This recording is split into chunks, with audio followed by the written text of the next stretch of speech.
So here in this quick tutorial, I will show you how to find trending videos in a YouTube channel. So for that reason, first of all, open up any of the browser and into the URL, you need to search for view stats. Search for it and simply open this up. Now, once you have done to here, you can simply search the YouTube channel name. So I will go with the Mr. Beast.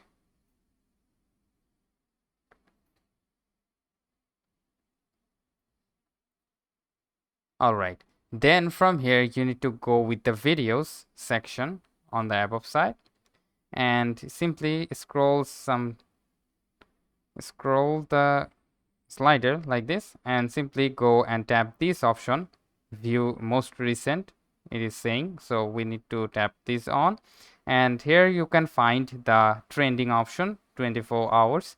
So you need to tap this on once again and it will show the trending videos of that particular YouTube channel.